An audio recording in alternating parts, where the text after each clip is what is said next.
Greetings. This is Justin Allen, the Elite Nurse Practitioner. Welcome to the Elite Nurse Practitioner Show, a podcast dedicated to nurse practitioner entrepreneurism and achieving financial freedom, where I talk directly with nurse practitioners who need help. Listen up, our market is saturated. Jobs can be scarce. We are underpaid. We are undervalued. We are taken advantage of by the sharks within the healthcare system. And frankly, screw that. Sick of it. And it's time for a change. And listen, I'm here to help make that happen. We are powerful. We can forge a path where we are in control of our career and ultimately our financial and personal well-being. You do not need to submit to healthcare administrators and your doctor overlords. You do not have to take the measly salary. You do not have to work 50 to 60 hours a week. There is a different way, and I'm here to show you that path. This podcast is raw and unfiltered. I have not talked with the nurse practitioners in this podcast prior to the call outside of an email exchange to schedule the episode. What you're about to listen to is a consultation session between a nurse practitioner and myself. It is real, it is unscripted, it is unplanned, and I have no idea what we're going to talk about. Anything and everything can happen during our conversation. The nurse practitioners in these episodes are struggling with an issue in their professional or financial life, and they have reached out to me for help. My goal is to help a nurse practitioner with actionable advice that will enhance and improve their professional, business, and financial life. My other goal is to hopefully help my nurse practitioner sisters and brothers build a more productive, powerful, and free life. So I hope the content and information within these podcast episodes does just that. All right, onto the episode.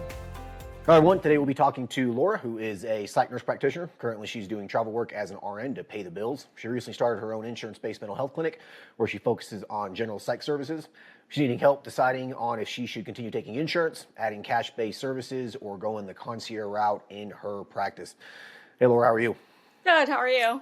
I'm good. Thanks for hopping on here. So tell us a little about yourself. How long have you been a nurse practitioner for, and what sorts of things you've been doing? Okay. Well, I've been a nurse practitioner for maybe 2 years. I have a long history working in mental health even before I was a nurse. So I've maybe 10 years of psych RN experience, inpatient, outpatient, forensics, prisons, everything, kids, adults. So when I graduated 2 years ago, I didn't start I was looking for. I just honestly am so sick of the healthcare system, and I knew that I wanted to start my own practice, but I wanted to try travel nursing. I did that for a year because I was making really good money, and then I had been working on starting my practice kind of slowly, getting my PLLC, just finding a collaborating physician, getting an office, just doing a little bit at a time. Originally I was just doing cash pay, and then I signed up for Headway, which in theory it worked well, but they didn't have enough insurance companies. In my area, Excelis is really big, and MVP, and for some reason they weren't able to credential with those insurance companies. So I think I was credentialed with Aetna, but I wasn't getting very many patients from them. So my psychiatrist my collaborating psychiatrist suggested that I start accepting insurance. So then I switched all of my patients to her medical record system, which it's been a nightmare, honestly, but that's another story. And I used her biller. Her biller helped me get credentialed with MVP and Aetna independently. But then with Excelis wants you to have 5 years of practice before you can be independently credentialed. So they credentialed me through. She allowed me to get credentialed, I guess, under her NPI group number or whatever.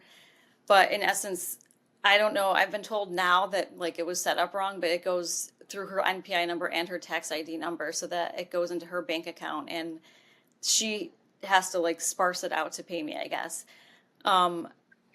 It's really been a nightmare. Honestly, it's probably been 8 months since I've been seeing patients, and I haven't been paid by insurance, and the biller keeps telling me it takes time, we'll figure it out. It's just so I feel at this point I have maybe 40 patients, and I'm not even taking any new patients until I figure it out, because I feel I'm just working for free at this point. And then my best friend is opening up a 3D ultrasound place in Victor, New York, and it's a village with 10, 15,000 people, and it's they're very kind of affluent area. And so she wants me to share an office with her, which I'm doing, which is like only going to be like $250 a month. And the office that I have now is only like $200 a month. So like it really doesn't, it's not like too much extra. So in where the office she has, like in that building, there's like a hair salon, chiropractor, acupuncture. There's a lot of different like health services, and the clients there kind of want like services that, like, they have maybe therapists in there, but they want like medication management. They're hoping to have somebody in there to do like IV fluids, ketamine, stuff like that. So I was thinking of maybe offering some cash-based services over there, but I just keep going back and forth. I have so many ideas about what to do, but then I'm kind of at a crossroads. Like I'm sick of insurance. I don't know if it's just because I have a terrible biller, or I'm like, I could probably, I mean, I have a great relationship with my patients, but I'm sure that if I told them that I was accepting cash, that maybe like, I'd keep some of them. If not, Yeah. like, I don't know. So that's basically the backstory. The long. Yeah. Yeah. The headaches of insurance, right? Yeah. So you've been seeing patients for 8 months now, and you haven't been paid anything. I got I got 2 checks in the mail from MVP for like $88 and like $157. And then like, Ooh. yeah, exactly. Like maybe it's starting to trickle in, but and I just don't know the right questions to ask my biller. Like, I feel like, cause I'm just not that experienced when it comes to insurance and all the billing side. Like I thought about doing it myself. Then I was looking into that and I'm like, that seems like a nightmare. Like, I don't know. 8 months is kind of ridiculous. I I know. mean, 3 to 6 months, I could see some Right. issues, you know what I mean? But 8 months later, something's going on. I'd fire your biller, like fire Yeah. her and go with someone else. Like that's outrageous. 8 Yeah. months. Like, I yeah. know. That's the plan, but Yeah. Yeah, that's pretty ridiculous. Mhm. So yeah, if you go cash, you're going to lose at least half those patients for sure, Yeah. probably more. I guess from most people that I've talked with who have, have accepted insurance and then go cash, Mhm. maybe 25% is what you'll expect to keep. Yeah. Half would be pretty impressive. So I guess what's your goal? Do you want to try to pivot here and continue accepting insurance, or would you rather just kind of just get rid of the headache and I just would focus rather on get something rid of else? the headache, honestly. And Yeah. like, I mean, I've been doing this for a while where I've worked another job. So I'm not really worried about income. I'm not worried about how fast the practice is building. I know that it's going to come. Like I have psychology today is all I have. And it's like, I constantly am getting stuff and I have to just ignore it. So I feel like I'm not too worried about, like, I don't mind building up slowly because it's just me and it's a lot anyways to do everything by myself. So Yep. I feel like I would rather have a system in place in the long run where it's going to work than just keep doing something that's not working. Yeah. So you just want to scrap it basically and just kind of just restart more or less. Kind of, or I guess I could have like my insurance patients and then offer cash services at this other location in Victor. Like, I've been thinking about doing like maybe ketamine and like, so my friend has the 3D ultrasound practice, and I was thinking maybe something with women's health. I don't know. I've been just kind of going back and forth. Like, I looked into the genetics testing thing for like maybe like integrative health and like, getting labs on people, like maybe offering some type of monthly thing where, because my patients are very like, they have access to me pretty much all the time. So I feel like I already have like, I offer a good service. So I think that like a monthly thing, whether I include more in it, like maybe different levels, I think that, if you want to see me, twice a month plus, you get, I don't know, one IV nutrition service and then the next level is something else. And then for the ketamine, like, I don't even know like where to source it, which pharmacies to get it at, like stuff like that. So, All right. So I would say the patients that you have, mhm. I wouldn't keep the patients that you have just Okay. so you can, keep billing insurance so you can just Right. keep some patients. Like Yeah. if you're going to go all in cash, go in all in cash. That's, Don't yeah. don't keep these things separate. It's just going to complicate your business overall. Okay. So I wouldn't do that. I would either go all insurance Mm-hmm. or go insurance predominantly and have some cash-based stuff, or just go all cash. Like Yeah. I wouldn't, yeah, I wouldn't do what you're thinking about doing, just keeping the patients that you have with insurance and then growing the cash-based part of it. I wouldn't do that. Okay. So you might want to just have a conversation with those patients and be like, hey, listen, I'm sick of dealing with insurance, to be Mhm. honest with you. They're not paying me. I've been Yeah. seeing you for free for the last 6 to 8 months. I Yeah. would just be straight up honest I mean, with I them. sort of have been telling some of them that, like, Yeah, so I yeah, guess maybe they're prepared. I don't know. yeah. So just tell them, just be straight up with them and be like, listen, I'm moving away from it Mhm. and I'm going to a concierge model. It's $50 a month. You know what Mhm. I mean? Or $80 a month, whatever you think is Yeah. going to be reasonable. It with mental health, it depends on how needy some of these patients are, right? I mean, if it's someone who's going to text you, a couple times a month, it's not really a big deal. Yeah, $60 a month, and that's Yeah. pretty reasonable. Yeah. So I guess it's just going to be depending on what you want to do. But I mean, a concierge mental health practice can do very, very well. Yeah. It's just slower to grow, like you were mentioning. It's just kind of one of those things that will just, Mhm. slowly grow. If you accept Yeah. insurance, you have multiple insurance, contracts. I mean, you could really grow really, really quick, but you got to deal with all those headaches. Yeah. So, um, For yeah, sure. so I would go that route if that's what you're interested in. Yeah, I think I am. It's just, I guess it's just like making the decision and doing it. But I guess that's why I was just kind of I thought it would be nice to talk to you just to get some type of like perspective or advice Yeah, and I've been just doing everything by myself, which is kind of isolating. And I have my friend who's it's a completely different business, but like it's nice to kind of have somebody to like work on something with, bounce ideas off with. I think that either a monthly service or just like cash pay, like mental health yeah, services. There's a lot of I think that there's going to be a lot of like people like coming through there to like advertise through, etc. I don't know. yeah. No, I think so. Um, I would go more the integrative psych kind Yeah, of route. Yeah, that's what I kind of wanted to do. So I wouldn't charge per visit. Just do a monthly rate Okay. and call it at that. Be like, I'm going to put your credit card on file and it gets Uh-huh. billed $50 a month at the Yeah. first of the month, every single month.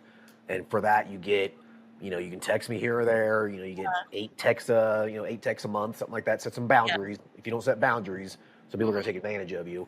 And Yeah. it could be, one call, one visit every month or two. You kind Mhm. of set up whatever thing, whatever you're going to be comfortable with. Yeah. Um, and for every 10 patients you get, it's gonna be $500, right? And Right. so Right. it doesn't take that much to start really building out a pretty healthy little Hmm. side practice. You already had the practice built out. You already had the EMR. You already had the PLLC. Like you have the structure of the business Hmm. done. It's literally just now changing some pricing and changing some stuff on your website. Like Yeah. it's really not that much work, right? Um, but in terms of the integrative stuff goes, what sorts of things you've been thinking about outside of ketamine? Um. So I signed up for GeneSight and like GenoMine, but then I was looking at their prices and it's like they already charge the patient like $300, $399. So like I don't know like if that's even it may be something I want to do when the patient first comes into my practice. I kind of would like to do like you know an initial fee and then whatever the $50 a month where you get the gene site testing and then I can do testing for like vitamins, nutrients, thyroid, all that like full panel basically when they initially are coming to my practice. And then I know I offer maybe like I already have like I bought a ton of stuff just to practice with IV infusions and vitamins and stuff just to kind of and if I don't end up using it, I'll just use it on my family or something. You know what I mean? Like, Sure.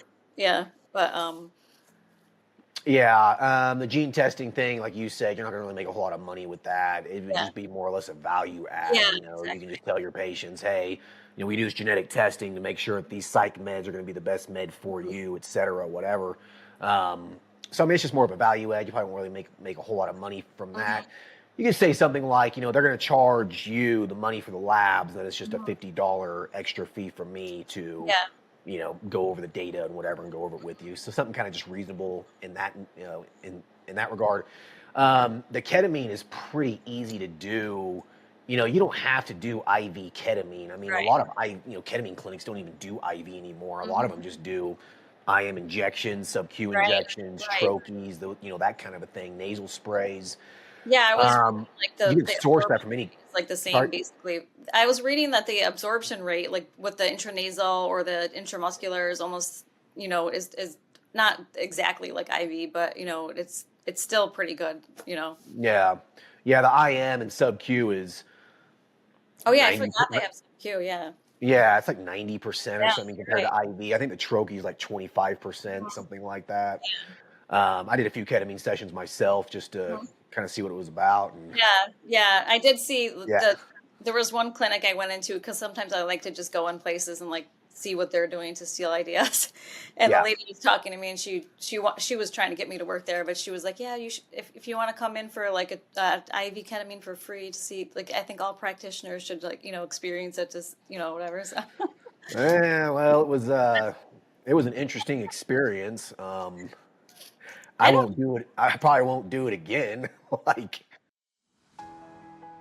all right. I hope everyone's enjoying the episode so far. I just wanted to take a quick break to thank everyone listening and also give a big thank you to all of my social media followers and email subscribers. If you haven't done so yet, please subscribe to our email list at www.elitenp.com and make sure to follow us on Facebook, Instagram, and LinkedIn. Email subscribers will receive updates on new weekly podcast episodes, multiple weekly articles we publish, new courses, and everything else related to helping you succeed. Remember, all Elite Nurse Practitioner courses are designed to help you build a niche practice, increase your financial strength, and to break free from the rat race. If I can break free and the other countless nurse practitioners can break free, then so can you. Additionally, please share this podcast with your other nurse practitioner sisters and brothers out there. The more NPs that venture out on their own, the stronger our profession will become. Now, let's get back to the episode. Yeah, I mean, when I donated my liver a few years ago, and I had I had ketamine in my central line, I remember, and I don't remember thinking like anything except like I had blurred vision. Like it wasn't really anything like mind blowing, but I do know that it helps a lot of patients. So Yeah, well, you stay awake, right? yeah, yeah. And you have a blindfold on or whatever, and I mean, it's a trip. Oh, okay, you have your blindfold on now. Yeah, I also am you interested see in, things, you hear things. It's yeah, pretty interesting. yeah. Yeah. I'm also interested in, so this is a little bit like everyone I tell this idea to, it's like, I don't think they really understand, but like vibroacoustics and like the light therapy, like you can basically create a trip without medicine, where like they even have these things. I don't know if you've seen the harmonic egg. It's like a thing. It's like $70,000, but you go in there and it's like sensory deprivation, and vibroacoustics is where like you feel the music, and then there's a certain pattern of lights where it puts you into like a different like state of mind where it's almost like it feels like a trip, but there's no medication involved. Um, Hmm. yeah, I know I Could get be that. interesting. Yeah, it's a $70,000 investment, though. I don't know about No, that. I'm seeing like make. So I already have like I have like the vibroacoustics is easy to do. You just get some like conductors and put them under a bed, like for the music, and then like there's like a strobe light thing. So like I feel like I could create something like that very cheap, like on my own. But Yeah. Well, you could do, I mean, you can go that route too, or you could just do a little bit more some integrative stuff too, like, some yeah, vitamin, not necessarily infusions. I mean, IV I infusions am. are a pain in the ass. Yeah. Vitamin injections, hormone replacement therapy, you can do some things like that Yes, from more of a as far as psych the hormone perspective. replacement therapy, like I think that would be a good service to offer, since there's going to be a lot of like women coming through there. I just don't know if I'm not, I don't think, I mean, I would have to take the course or something. I don't know if I'm like knowledgeable enough about that, I guess. It's really not that hard. Yeah. I mean, it's really not that difficult. I mean, it's hormone replacement therapy. You're literally just replacing someone's hormones, getting it to a certain level. Like it's not that complicated. So that could be something you could add to your Yeah. side practice for sure.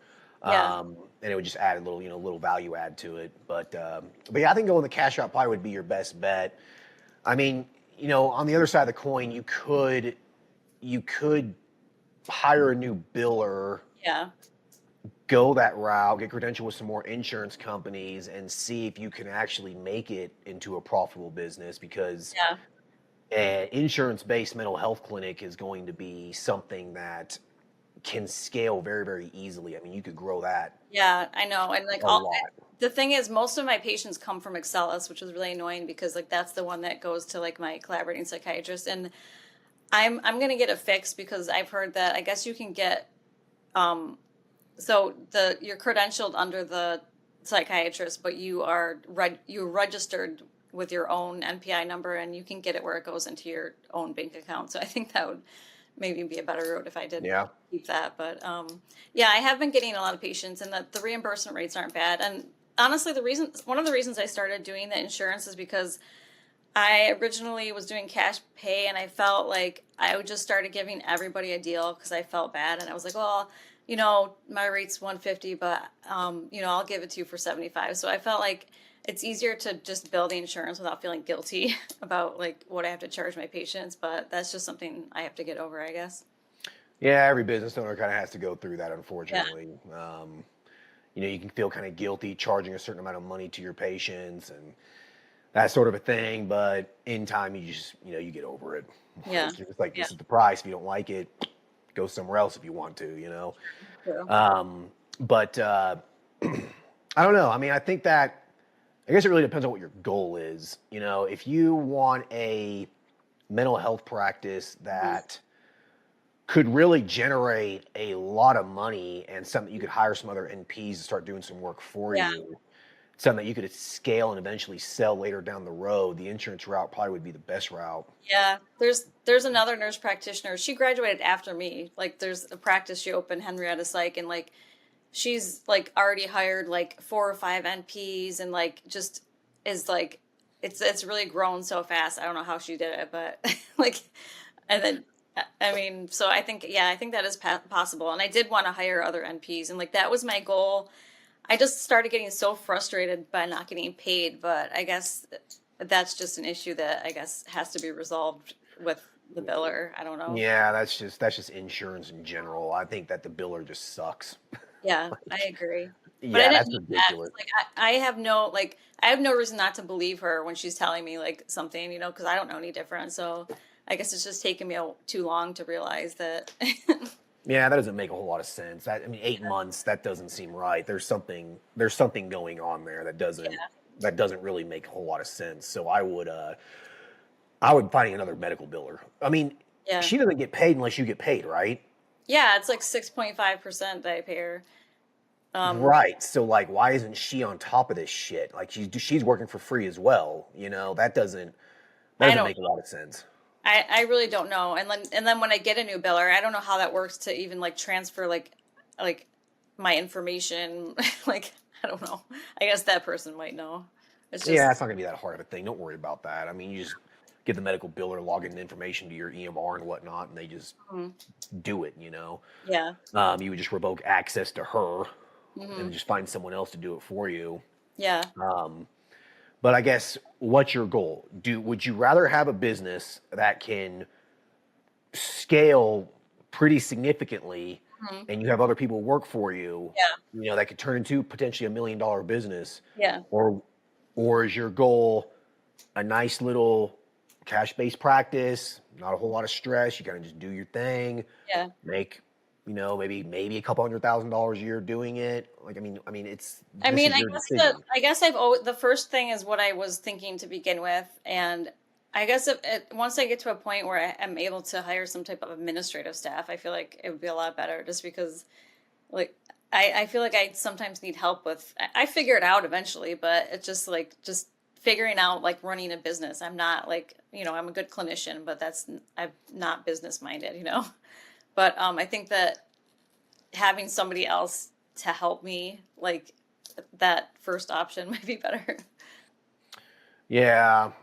I mean, I hear that a lot from nurse practitioners. I'm not business minded. I'm more clinically minded. But the way that you get business minded is your number one priority is to generate income. Yeah. You as a business owner, that's your objective. Yeah. And if you're not, if you can't change your mindset to that, Right. then you're never going to be a good business owner, because you're going to do shit for free. You're going to let stuff slide. You're going to let stuff go. Hmm. Like, your objective is to make money. You know what I Right. mean? Yep. And when you change your mindset to only focus on income generating activities and to make money, then Hmm. the business stuff just kind of comes along with it, because that's Yeah. the objective, right? Yeah. And So, I'm learning like the things that I've done that I never would have known how to do before. Like I do them, you know, and it's not like I mind. It's not like I don't have like ambition or motivation. It's just like, I guess just once I figure things out, like I'm better at them. So yeah. Um, so I guess, what's your goal then? Do you want to do the cash-based thing and have something kind of more or less a side business that's pretty laid back, or do you want to grow and scale that insurance thing to the next level? I would like to grow it and scale it. And I guess I sometimes, I mean, I watch your, you know, your other podcasts with patients, or not patients, with providers. And most of the time I feel like, I guess psych is a little bit different, but most of the time you're like saying like, you know, ditch the insurance, take cash or whatever. But I guess like in psych, it's a little bit different. So I think that maybe hearing that from you, that it's like, you know, it's possible to grow and scale insurance and it's, you know, more profitable, like that makes me feel better, I guess, because I think that usually the advice you give people is like, you know, ditch the insurance, go cash. Like, There are more millionaire practice owners out there that take insurance than cash. okay. Okay, Yeah. there just is. If that wasn't the case, you'd see nothing but cash-based practices, Right. right? And so you can grow an insurance-based practice a lot faster and probably make a lot more money than a cash-based business. Hmm. It just, unfortunately, with it comes more headaches, more Yeah. regulations, and more things to think about, correct? Right. But like I said, though, there are more millionaire insurance-based practice owners than Mm. cash-based ones. Yeah. Okay, Okay. so with that said, I'm not anti-insurance. I just don't like it because it's a pain in the ass, and I Yeah. don't like being told what to do. Like, Right. Right. I have opposition defiance disorder, and I don't like insurance companies I telling me how to practice and what to Yeah. do. Yep. Like, No, you I get know, that. Yeah, I yeah, understand that. Like, but like the way my EMR is set up pretty good, where like I pretty much know, like I'm good at charting and I know what to include and like just putting the codes in and submitting it. That's, you know, is I thought that's my part. The biller is supposed to do their part, but you know, yeah. Your biller is. I don't know what she's doing. Things are getting lost in the clearinghouse or yeah. something. I'm not too sure. She she's not doing her job. So The reason I I got would say, concerned is like I another nurse practitioner, the one that I told you built her practice up like with 4 or 5 nurse practitioners. She was like, I was talking to her because she hired one of my friends, and I told her who my biller was, and she was like, ditch her. I had her, blah, blah, blah. She had all these problems. I'm still unraveling something for 6 months that she did, blah, blah, blah. So then I started getting like panicked. This is a few days ago. So I'm yeah. like, Well, I mean, if she fired her for a reason, right? yeah, Like, she's an yeah, idiot. I mean, yeah, she's an idiot. yeah, Don't don't allow an idiot yeah, to dictate what you do in your life. yeah, Get rid of the idiot. yeah. Find someone else. Okay. Okay. That's like, just, yeah, don't let some piddly nobody tell you how to run your business and Right. dictate the trajectory of your life because you're trying to be nice. You're Don't be right. nice. That's a good Call point. her up and Yeah. say, you have 2 weeks to fix your shit. Yeah. And if you don't, you are fired. Yeah. That's how you have to be as a business owner, because your goal is to make money and she's not making you money. Yeah. Cut her out. Like, you just got to just be mean. I'm sorry. You can be a kind business owner. You can be compassionate. You can have Yeah. empathy. I am. But if you piss me off and Right. you are destroying my business, Right. you're cut off. I'm not going to be nice anymore, right? Right. So cut That's a her good out. point. Yeah, because I'm about to change my whole life and business strategy just because of her. But if she's just a problem, then I can just, you know, fix that maybe. Right, right. So why completely change the entire trajectory of your business and your life? You can cut out this one problem right here. Yeah. Problem solved. Yeah. Find someone else. You can find people out there who are competent. A medical biller is like a server, Hmm. right? this is what blows my mind when I go out to eat sometimes. I'm like, I have a drink and it's just like, you haven't refilled my drink in 20 Yeah. minutes. Do you not want a tip? Like, that's how you make money. I don't Right. understand.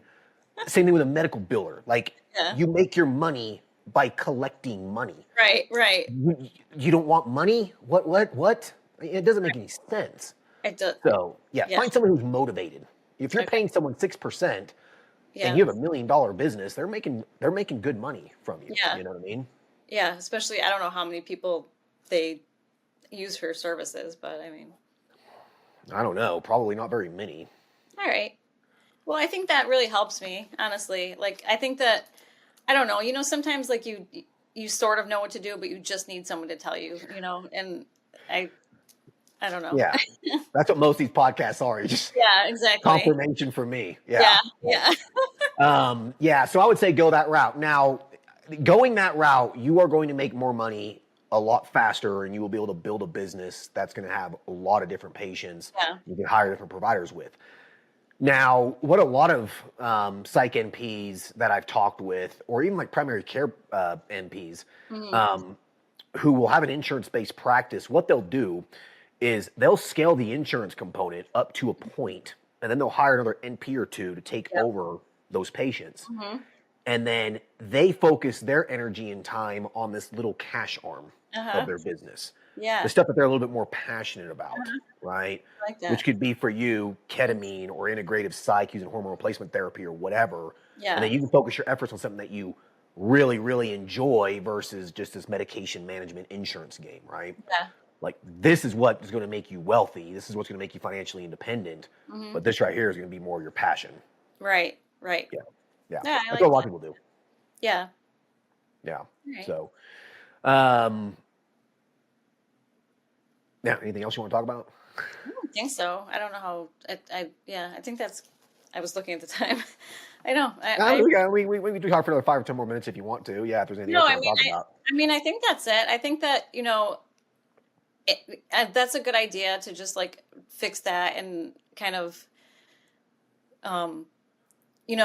add other things if at some point when I hire other NPs, and it would be nice to get to a point, and I think that I can, like you said, grow quickly. Like I've been turning away so many patients just because I don't even have a website, like I can't.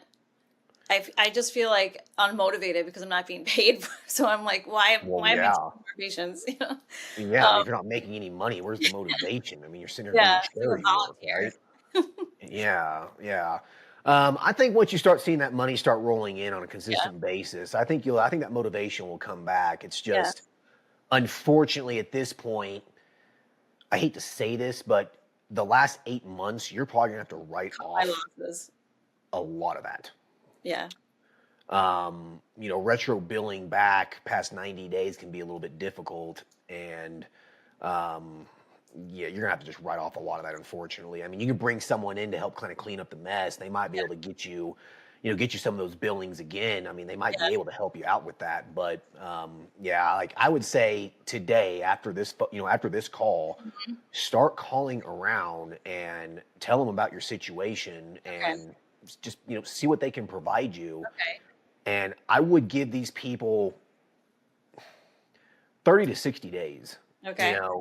I would say, okay, I'll hire you. I am not going to sign a long-term contract with you until you prove to me after 30 to 60 days that you know what the hell you're doing. Yeah. Then at that point, I'll be happy to sign a year contract with you or whatever, right? Yeah. Mm-hmm. So yeah, it's kind of how I would approach it. I mean, if they want your business, they should be okay with that. Yeah. All right. Yeah. Well, I appreciate that advice. Thank you, Justin. Yeah, you're welcome. Anything else you want to talk about? No, I don't think so. I just appreciate it. And thank you for your advice. And thank you for I think that this site that you have, the Elite NP and the group and just everything has been, it's so nice to have this like kind of community. And I think it helps give people confidence to, start their own business, do their own thing, and realize that, anybody's kind of capable of doing it, Yeah, I mean, if you see other people doing it, then you can say, okay, well, if they can do it, why can't I, right? That's the thing about nursing in general, nursing school, nurse practitioner school, that sort of thing. They don't teach you this stuff. Right. It's just This Yep. is what you do. You go work at the hospital. You work at this primary care practice. This is what you do, and Mhm. there's no other options. And so, when you see that there's other options, and you see that there's other NPs out there that are absolutely killing it, then Right. yeah. I mean, it gives you some hope and some motivation, right? Mhm. So, Yeah. I would like to end the episode with you asking me a question. So, a question for me, a personal curiosity, anything like that. Yeah. I think it would have been fun. So, if I could do it all over again, I hate to say this, but I probably wouldn't have gotten into into Yeah. healthcare. Yeah. Yeah. Well, I'm glad that you did for the, benefit of the rest of us.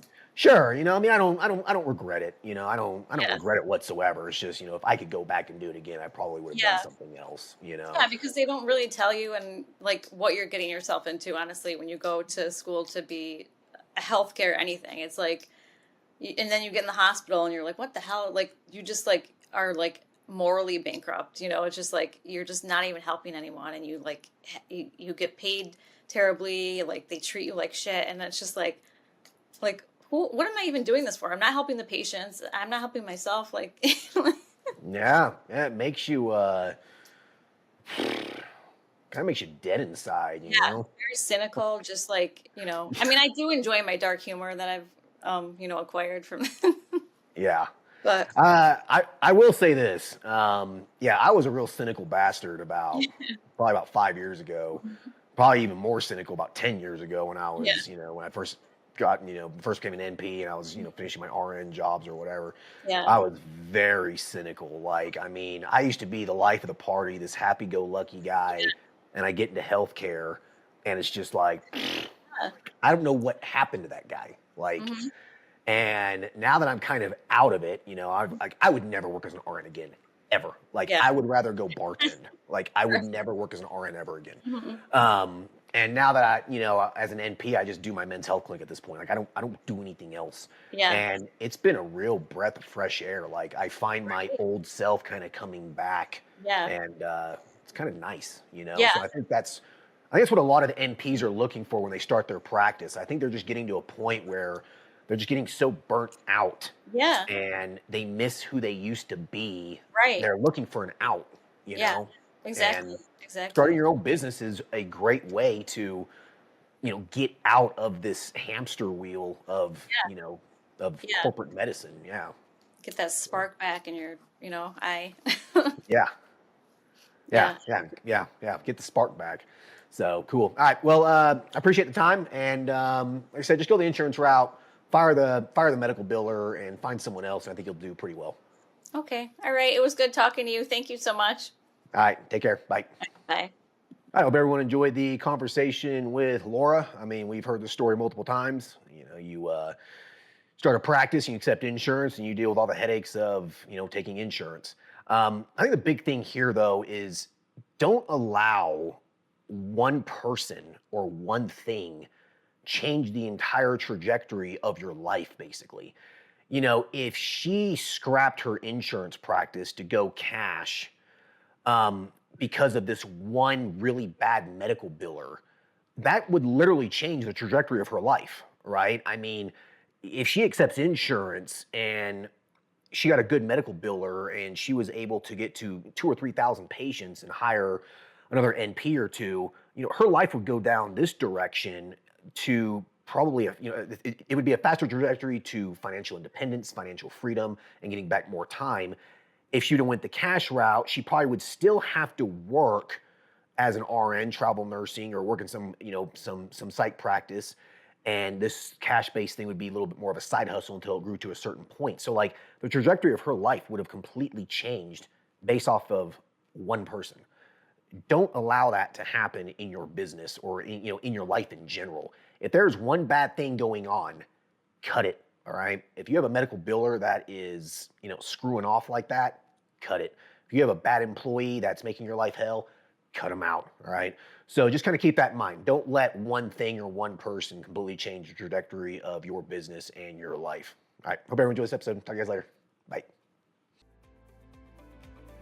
Thank you for listening to the show. Quick legal disclaimer. The content of this podcast is meant for informational and entertainment purposes only and should not be used as legal, financial, medical, regulatory, or practice-specific advice. For information pertaining to your specific legal, financial, medical, or practice-specific needs, please be sure to consult with your lawyer, CPA, medical director, and or your state's practice laws and the most up-to-date clinical guidelines. As always, do your due diligence when it comes to any information found online and in podcast. The content in this podcast is copyrighted by Galaxy Medical Southwest 2023 and cannot be duplicated, rebroadcasted, or reproduced without our written permission.